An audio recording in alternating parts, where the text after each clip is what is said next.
Orang sini tak ada warga asing nak jadi apa? Semua longkang-longkang terbengkalai, kelapa sawit terbengkalai. Nak ke kerja panas? Ngada-ngada tahniah lah, apalah. Kau kena belajar dulu. Jangan asal cakap je. Cakap Malaysia akan hancur kalau tak ada warga negara asing. Ya? Kita memang harus berterima kasih kepada negara Malaysia dan negara-negara lain tau. Kau belajar dulu bro. Kenapa aku cakap macam tu? Sebab pendapatan negara kita terbesar nombor 2 ya, dari hasil tenaga kerja Indonesia yang ada dalam negara Malaysia ada di luar-luar negara lain. Kau nak ke kerja bangunan? Ha? Kau nak ke kerja korek-korek longkang, kerja panas? Sekarang tu kelapa sawit terbengkalai dekat Pahang tu, kau nak ke buat? Tahniah kepada immigration lah, inilah itulah. Yang saya pelik, Apa ini? you ni siapa nak fikir-fikir pasal benda tu? Okey, you ni siapa? You tak payah fikir kalau korek longkang tak korek ke, sampah tak kena angkut ke, kelapa sawit tak dijolok ke. You tak payah fikir, okey? Itu bukan masalah you.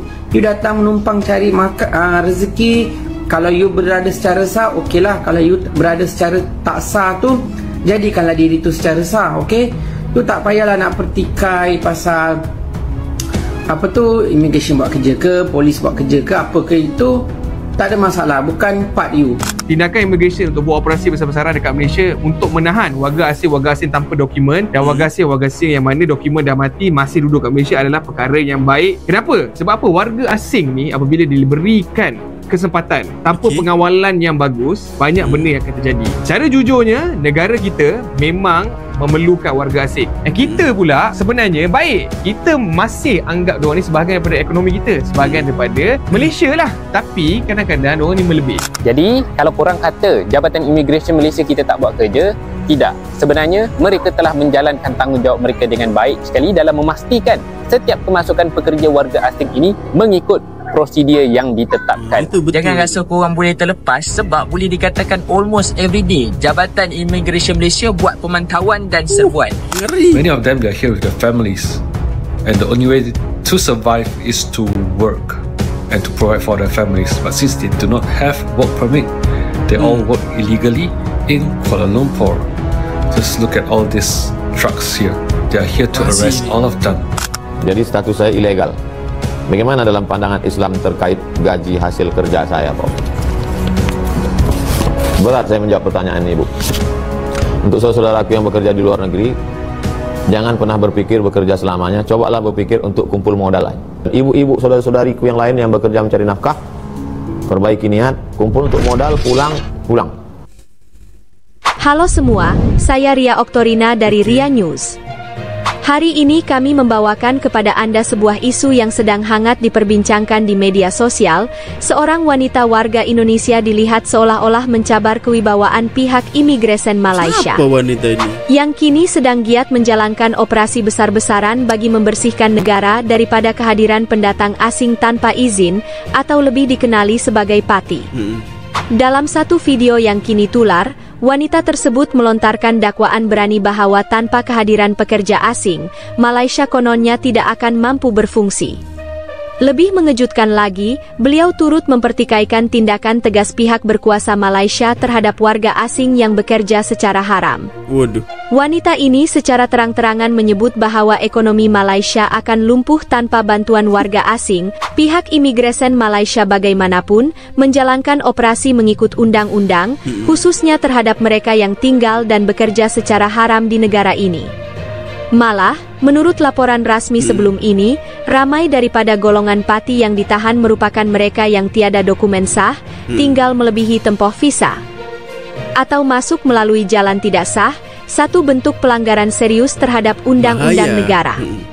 Sebagai rakyat sebuah negara berdaulat, rakyat Malaysia secara umumnya tidak menolak kehadiran warga asing.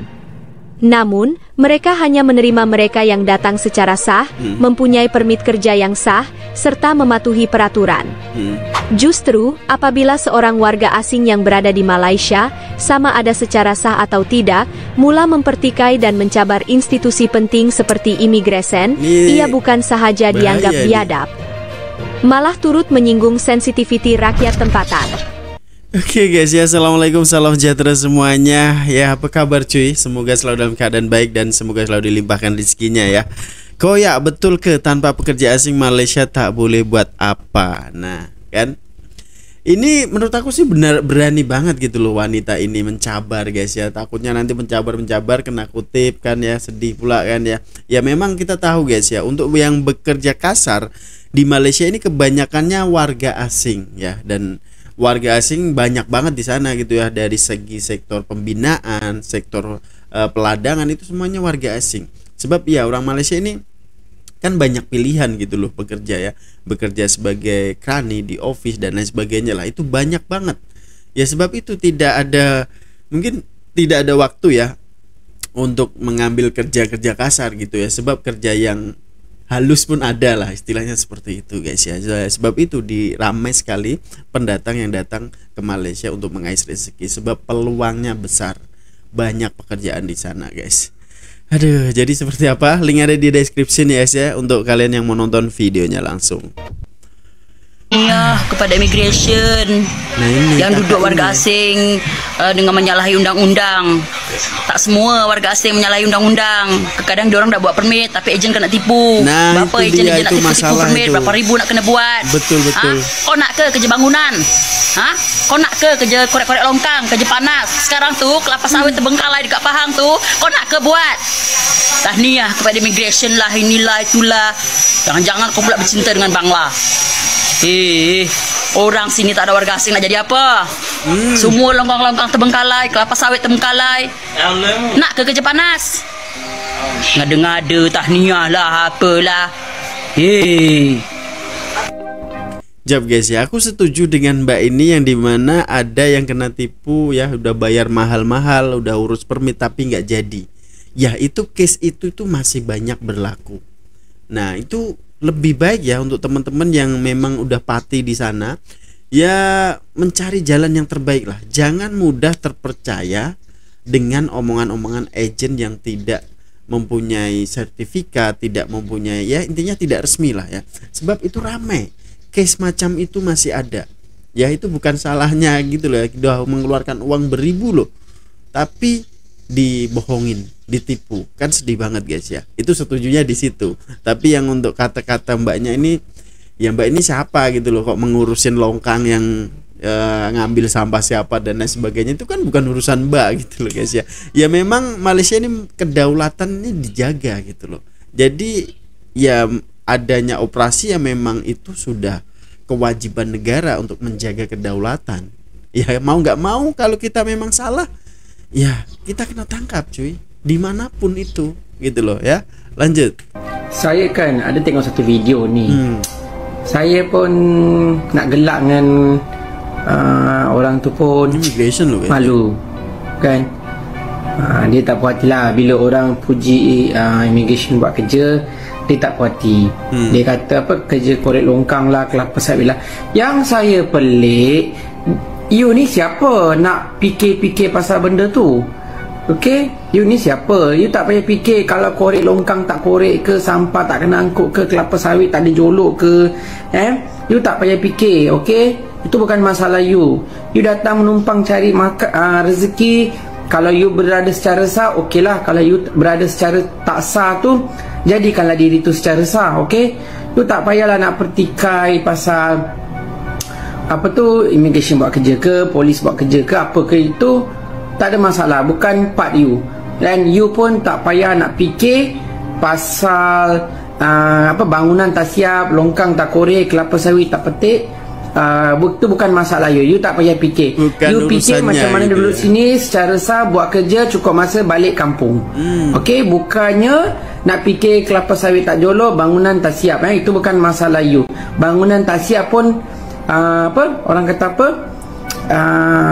you tak payah fikir, tak ada keuntungan pun dekat you. Itu biar orang Malaysia, kerajaan Malaysia fikir macam mana nak settlekan. Okay, macam ni, kalau ada rakyat Indonesia atau pekerja Indonesia yang bekerja dalam negara Malaysia ni mengatakan ekonomi Malaysia akan hancur kalau tak ada rakyat asing, kau sangat salah bro ya, kau sangat salah.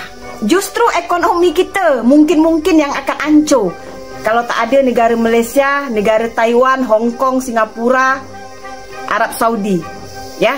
Kenapa aku cakap macam tu? Sebab pendapatan negara kita terbesar nombor 2 ya, dari hasil tenaga kerja Indonesia yang ada dalam negara Malaysia, ada di luar-luar negara lain. Dari hasil devisa kita, itulah pendapatan nomor 2 terbesar selain dari pajak rakyat dan migas ya. Jadi kalau kau cakap Malaysia ni akan hancur kalau tak ada warga negara asing, justru kita yang akan hancur tau. Negara kita mungkin yang akan hancur. Terbalik langsung. Jadi guys, kita sangat bersyukur ada negara Malaysia ni menyediakan lapangan pekerjaan untuk kita ya, sehingga menghasilkan devisa untuk negara kita. Faham Kau kena belajar dulu, jangan asal cakap je cakap Malaysia akan hancur kalau tak ada warga negara asing ya. Kita memang harus berterima kasih kepada negara Malaysia dan negara-negara lain tau. Kau belajar dulu bro. Kadang-kadang saya pun tak faham. Macam-macam. Pergi mana-mana pun, yang saya nampak pekerja warga asing je. Mana pergi orang kita yang bekerja ni? Tak ada ke? Ramai sangat warga asing ni. Baiklah, ini adalah untuk korang semua. Jangan risau. Had ceiling jumlah pekerja warga asing yang Malaysia perlukan adalah sebanyak 2.4 juta pekerja warga asing. Tapi menurut laporan statistik terkini pun, kita baru ada lebih kurang 2.3 juta pekerja warga asing yang bekerja di Malaysia. Dan kalau korang nak tahu, rata-rata pekerja warga asing yang ada di Malaysia ini bekerja dalam sektor 3D, iaitu difficult, dangerous dan juga dirty. Yang rata-ratanya orang tempatan kita ni tak nak bekerja dalam sektor tersebut. Bukan saya kata semua, tetapi kebanyakan. Tapi dalam kita sedang bergerak untuk memastikan pergerakan keluar masuk pekerja warga asing ini sentiasa mematuhi prosedur, ada juga pihak yang mengambil kesempatan dalam situasi ini, yang mana kebanyakannya suka mengambil pekerja warga asing tanpa permit untuk bekerja dalam sektor ini. Sebagaimana laporan daripada Jabatan Imigresen Malaysia sahaja, sebanyak 11,097 serbuan telah dibuat di sektor ini dan hampir 897 kes majikan telah ditangkap kerana menjanjikan pekerja warga asing tanpa permit dalam sektor ini. Jadi, kalau korang kata Jabatan Imigresen Malaysia kita tak buat kerja, tidak. Sebenarnya, mereka telah menjalankan tanggungjawab mereka dengan baik sekali dalam memastikan setiap kemasukan pekerja warga asing ini mengikut prosedur yang ditetapkan. Dan kita masih lagi sehingga kini telah mematuhi dan mengikuti garis panduan yang ditetapkan untuk had ceiling jumlah pekerja warga asing di Malaysia. So, kalau korang nampak ramai sangat pekerja warga asing, jangan risau. Itu semua yang ada permit. Kalau tak ada permit, korang boleh komen dekat video bawah, bagi tahu tempat kat mana. Saya akan minta Jabatan Imigresen Malaysia pergi serbu tempat tu.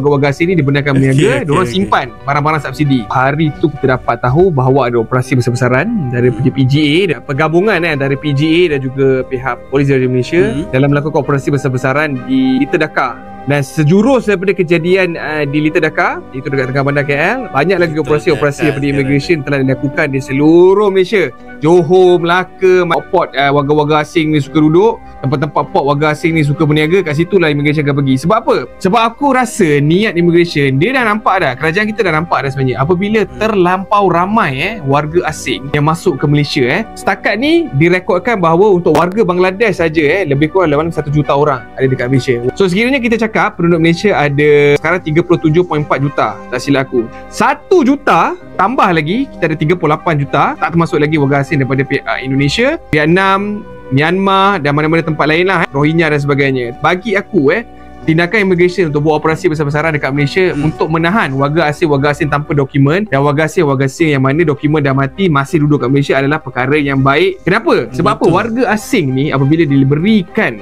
kesempatan tanpa pengawalan yang bagus, banyak benda yang akan terjadi. Secara jujurnya, negara kita memang memerlukan warga asing untuk kerja-kerja dalam sektor pembinaan, dalam sektor buruh kasar, dalam sektor pertanian. Itu tak boleh nafikan. Dalam servis industri pun, F&B, kilang dan sebagainya memerlukan warga asing. Sebab apa? Demand untuk pekerja lokal ni, syarikat lokal tak boleh nak capai dari segi gaji, dari segi waktu bekerja. So kebanyakan masanya kenapa diorang import pekerja-pekerja asing ni adalah kerana satu, kos gaji diorang murah. Nombor dua, diorang rasa lagi senang nak jaga budak-budak warga asing ni. Sebab apa? Diorang boleh main dekat sentimen ketakutan. Oh, kalau you tak ada buat kerja, hantar you balik, dia senang nak jaga, dia senang nak manage orang tu dari segi disiplin dan mentaliti. Nombor tiga, dari segi kos, senang nak jaga diorang ni. Sebab apa? Diorang ni hidup berkumpulan. Maksudnya apa? Dia perlu jaga dia lantik seorang je, kepala kongsi kat situ. Kepala kongsi ni jaga semua orang. Bos senang. Kita dah tahu dah reason sebenarnya kenapa banyak kemasukan warga asing ke Malaysia. Keburukan ada warga asing kat Malaysia pula, jadilah isu-isu seperti warga-warga asing ni dibenarkan berniaga, diorang simpan barang-barang subsidi, simpan beras, simpan minyak. Sebab apa? Sebab psikologi diorang pula, diorang cakap aku duduk kat negara orang yang aku patut tolong dulu bukannya rakyat negara tu. Orang yang patut aku tolong dulu adalah bangsa aku yang datang daripada negara aku, duduk dekat sini, bekerja dekat sini. Orang tu lah yang patut aku tolong dulu. Ukhuwah, semangat ukhuwah antara kita dan warga asing ni tak ada, sebab diorang tak rasa kita sebahagian daripada diorang. Kita pula sebenarnya baik, kita masih anggap diorang ni sebahagian daripada ekonomi kita, sebahagian daripada Malaysia lah. Tapi kadang-kadang diorang ni melebih dari segi perniagaan dan sebagainya. Tambahan pula satu lagi, bila kita ada kemasukan warga-warga asing ni, dari segi budayanya berbeza. Contohnya warga asing daripada Southeast Asia yang lain, kemungkinan diorang cara hidup berbeza. Mungkin bukan Islam, diorang bekerja dalam sektor F&B, diorang bukan Islam, diorang mungkin tak tahu cara orang Islam macam mana kena bersih, kena tertib dan sebagainya. Banyak benda nak kena ajar kat warga asing ni sebelum warga asing ni boleh diimport masuk ke negara kita. Dari segi ekonomi, aku rasa benda ni sangat-sangat membantu. Sebab apa?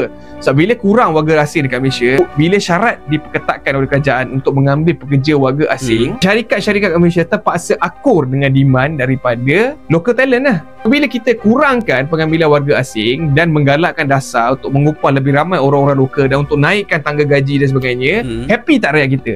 Happy lah. So tindakan daripada immigration ni yang membuat operasi besar-besaran untuk menahan warga-warga asing ni daripada terus bermaharajalela di Malaysia adalah disokong. Cumanya kita juga kena akur juga pada fakta bahawa ada segelintir warga-warga asing ni yang bagus. So kita jangan pukul rata. Yes, betul ada warga asing yang tak berapa nak baik, tapi ada juga yang baik. Dan kita kena ingat juga, hujung hari kita juga manusia. Okay, kalau kita nampak ada orang dilayan secara tidak patut, ditidakkan haknya, diperlakukan dengan cara yang tidak berperi kemanusiaan, kita juga perlu menolong mereka. Tak kira orang dia orang asing ke, orang Malaysia ke, itu tugas kita sebagai manusia. Tetapi dari segi dasar, sekiranya orang asing ni tidak mengikut undang-undang kita, bergaduh antara diorang, mabuk sesuka hati diorang kat tepi jalan, kita sebagai orang Malaysia, kita kena report. Kita kena usaha untuk bantras orang-orang asing ni daripada terus ingat negara ni macam negara dia. Kau nak duduk negara kita boleh, tapi kau ikut cara kita, bukan kita kena ikut cara kau. Okey, setuju tak? Korang perasan tak ramai bos. Guys ya, ini aku setuju banget dengan brother ini guys ya. Dengan apa minus plusnya itu dibahas di sini guys ya. Jadi kita apa yang perlu kita ambil tindakan itu sudah dikasih tahu lah. At least itu kita tahu. Jadi yang jelas jangan ikut mereka, budaya mereka. Jadi boleh tinggal di Malaysia tapi ikut budaya Malaysia gitu. Jangan bawa budaya kalian dari kampung bawa ke Malaysia. Nah itu kan bahaya banget guys ya. Dan plus minusnya kenapa berapa pekerja masuk dan ada yang pati juga itu. Yes, setuju aja guys ya dengan brother ini. Sebab ya pekerjaan yang kasar itu otomatis orang Malaysia pasti nggak mau, sebab ada pilihannya yang lebih bagus lagi. Tapi kalau orang luar kan mau nggak mau, sebab dia sudah merantau, sudah niatnya untuk bekerja, jadi yes dijalanin guys ya. Oke, yang penting kerja di tempat orang, kita jaga adab, jaga budaya, jangan bawa budaya yang buruk lah di negara orang guys ya. Oke, lanjut. Bos-bos yang lagi suka ambil pekerja warga asing dibandingkan warga tempatan. Hari ini boleh dikatakan semua industri kalau boleh nak pakai pekerja warga asing. Kononnya mereka ni rajin, tak malas, senang dengan cakap, dan yang paling penting boleh bayar murah. Kalau nak tahu, Malaysia dah tetapkan jumlah pekerja asing yang boleh berada di Malaysia tak boleh melepasi daripada jumlah ceiling yang ditetapkan, iaitu 2.4 juta orang. Dan setakat 15 Julai 2024 hari ini, kita hanya ada seramai 2.3 juta orang pekerja warga asing. Maknanya masih di bawah jumlah ceiling yang ditetapkan. Kalau nak salahkan 100% kepada bos atau majikan pun tak boleh. Sebab kebanyakan daripada pekerja warga asing ni, mereka bekerja di sektor 3D, iaitu difficult, dangerous and also dirty. Yang mana kebanyakan warga tempatan tak nak pun kerja. Kalau ada yang kerja pun hanya segelintir. Sedangkan demand kepada pekerja dalam sektor ni sangat-sangat ramai. Tapi masalahnya bila mana ada bos-bos ataupun majikan ni yang ambil kesempatan menggajikan pekerja asing yang masuk tanpa permit yang sah. Setakat 8 Ogos 2024, pihak Immigration Malaysia dah buat lebih kurang 11,087 serbuan. Dan daripada jumlah ini ada lebih kurang 809 kes yang mana majikan kena tangkap sebab melindungi ataupun menggajikan pekerja asing tanpa izin, tanpa permit yang sah. Jadi kalau korang business owner yang menggajikan pekerja asing tanpa izin, jangan rasa korang boleh terlepas, sebab boleh dikatakan almost every day Jabatan Immigration Malaysia buat pemantauan dan serbuan. Dan kepada korang yang di luar sana pun, kalau tahu ada mana-mana bisnes yang menggajikan pekerja asing tanpa izin, tanpa permit, jangan takut, jangan malu untuk buat laporan di Jabatan Immigration Malaysia yang terdekat. Hi guys, do you see this? This just happened in Malaysia. Hundreds of officers, mass officers, they are going into KL with trucks to arrest foreigners, illegal foreigners who are working in Malaysia. For the past few years, thousands of them, they have been entering into Malaysia. Under UNRWA, some they came in illegally and they are all staying in Malaysia. What happened is that they don't have work permit and they're all working illegally. Many of them, they're here with their families, and the only way to survive is to work and to provide for their families. But since they do not have work permit, they all work illegally in Kuala Lumpur. Just look at all these trucks here. They are here to arrest all of them. So there are many criminal cases in Malaysia. It's also due to them. It's because they have no money to survive, so they end up doing robbery and all this. So guys, see, Bangladesh, Pakistan, Afghanistan, Vietnam, Myanmar, Rohingya, so many of them, they are in Malaysia. So officers, they are doing a good work to protect the Malaysians and keep out the good job. Macam mana masuk? Kita masuk laut feri. Kita naik apa kan, masuk Lancong tu hari kan. Tak tahulah, saya kena ragut, tak tahu pergi mana, poket duit tak ada. Jadi kita turun nak naik bas, tengok poket dah tak ada. Selepas tu adalah kenal orang-orang sana kan. Dia cakap tak apa, kerja sini je lah. Saya macam mana, saya kena ragut ni, duit tak ada. Itulah. Lepas tu tinggal duit macam mana? Tinggal semua? Tinggal tu kadang kita tidur kat surau. Berapa lama tidur surau tu?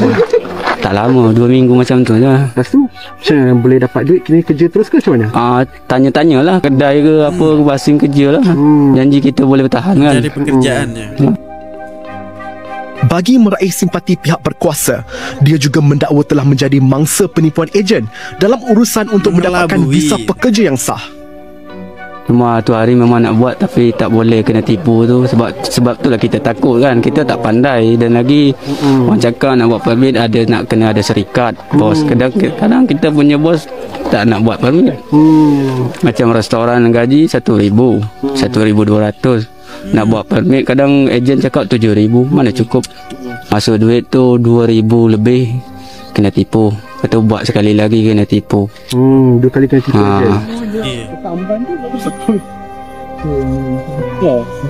Tambah pekerja restoran ini lagi, dia juga dalam proses untuk pulang ke negaranya menerusi program rekalibrasi pulang yang dilancarkan sejak 16 November 2020. Saya nak balik juga sebab kita baru saja nikah tu kan.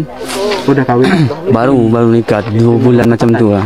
Ni last ni 25 bulan ni kita nak urus semua, kita nak balik kampung. Sini vaksin belum lagi ya? Kita tu pun kita nak vaksin dulu sebab kita nak balik kan. Nak balik kena tangkap. Menurut Ketua Pengarah Jabatan Immigration Malaysia, Datuk Seri Khairul Zaimi Daud, hampir 180,000 pendatang asing tanpa izin telah dihantar ke negara masing-masing menerusi program rekalibrasi pulang. Pendatang haram yang masuk ke negara ini, nak balik pendatang haram, bayar compound RM500. Nampak tak? Pendatang haram duduk negara ini puluhan tahun, kaun untung kaya-kaya, meniaga ni, meniaga tu, meniaga kedai, restoran, kedai runcit, kaya. Nak balik kerajaan ampun RM500. Rakyat tempatan, anggota tentera pencen menceroboh tanah haram, dihukum RM50,000.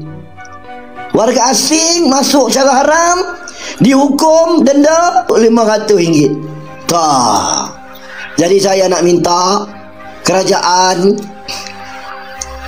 warga asing yang masuk secara haram ni, tak payahlah ampun dia.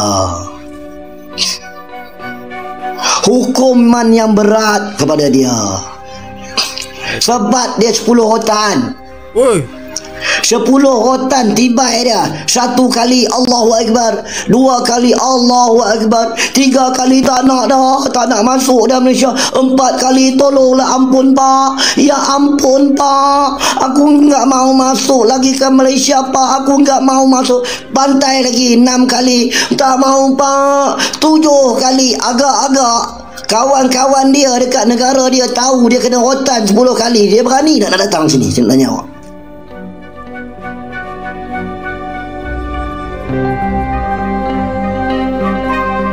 Dia berani tak pendatang haram nak datang negara kita?